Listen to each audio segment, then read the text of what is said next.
Very good day, students. Once again, I am Professor KVH here to bring few words to your kind consideration regarding with the classical conditioning theory of learning, especially Pavlov, that is Pavlov's classical conditioning theory of learning. So Ivan P. Pavlov actually is a Russian psychologist, was discoverer of the classical conditioning theory of learning. Conditioning is the modification of the natural response. So by conditioning, Pavlov modified the behavior of a dog on which actually he experimented, because he had taken dog as an experiment. So now we modify the same behavior of the learner in such a way as the response originally connected with the particular stimulus comes to be aroused by different stimuli. So the classical experiment conducted by Pavlov will make clear the process of conditioning.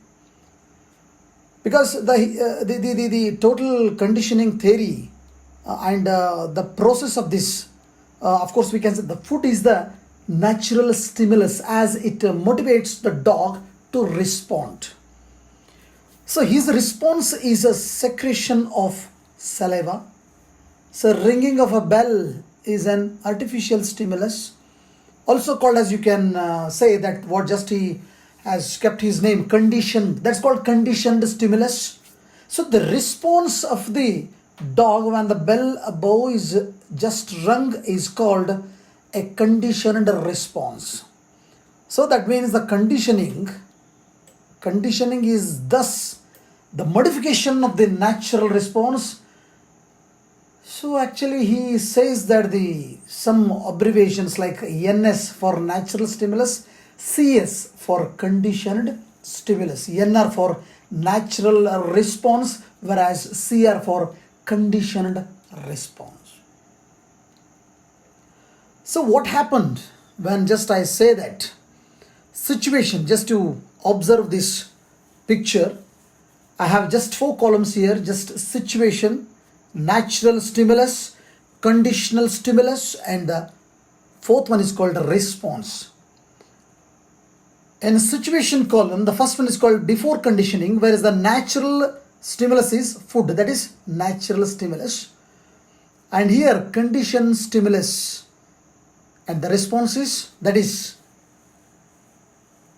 saliva. In second, that means the situation column in the second concept.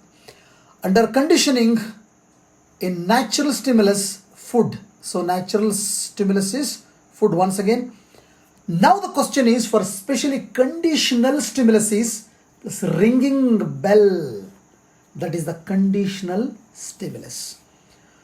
So the response is saliva once again, because in natural response in the very first column there was a saliva, again in the same second column conditioned response, again the saliva.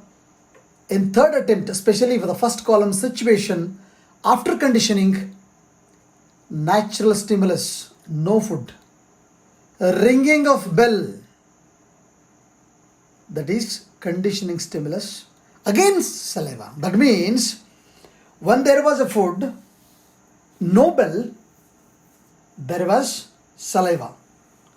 In second, there was food and there was ringing of a bell, there was saliva. That means dog understood the food was kept and the ringing of bell, that means yes, saliva. And for after conditioning, that means after trained, after conditioned, again there is no food at all. There is no food at all, only ringing of a bell. But once again response is, what do you call that? Casual response, that is conditioning response, saliva. That means in this experiment the dog learned to secrete saliva at the sound of the bell.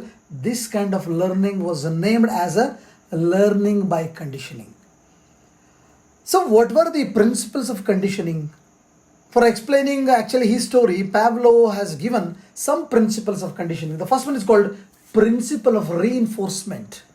So the term reinforcement refers to the following of the conditioned stimulus by the unconditioned stimulus. That is, food following the bell.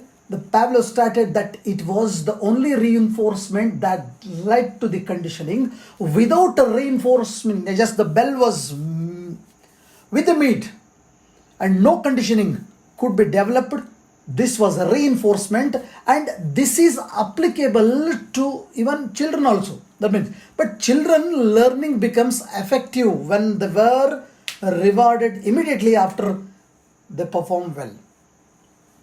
Do you understand I'm telling? That means when children's learning becomes very effective, or it becomes very effective learning, so automatically they must be rewarded immediately after actually they performed well. So their behavior is conditioned with the reinforcement. Quite often the very unconditioned stimulus reduces a drive or tension. Thus the term reinforcement has also come to mean reduction and drives or tensions. Second is called principle of sequence and time intervals. So there is an optimal time between the presentation of the conditioned stimuli and the unconditioned stimuli. If there is any variations, that is increase or decrease in the optimal time, then there is no conditioning and bond cannot be formed. So the third one is called the principle of stimulus generalization. According to this principle, if we are conditioned to one thing, that is the bell, then we could be conditioned more or less actually to all sorts of bells. It's in these earlier stages of learning by conditioning the animal's response to a number of stimuli which accompany the exact conditioned stimulus. The response is the greatest to the conditioned stimulus and goes on decreasing to other stimuli which are less similar to the original one. The fourth one is called principle of differentiation or principle of differentiation. When two stimuli are just sufficiently distinguishable and just the origin, just called very originally I'm telling, or just the it can be conditioned to respond to one of them. Actually this is done by regularly reinforcing one stimulus and non-reinforcing to other.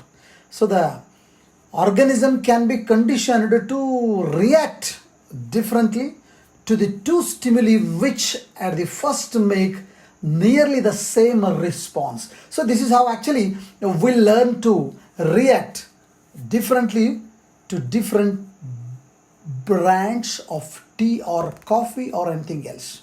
So but in case of organisms, so actually this is very pressed too far in causes experimental, you are calling as neurosis.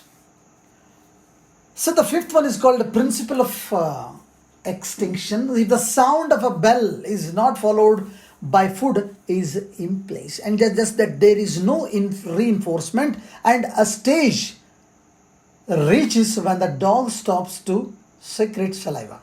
So this process is called extinction, and the Pavlov noted in his experiments that when the spacing of test trial was increased, the response extinguished rapidly. Do you understand? And the next one is called the principle of spontaneous recovery.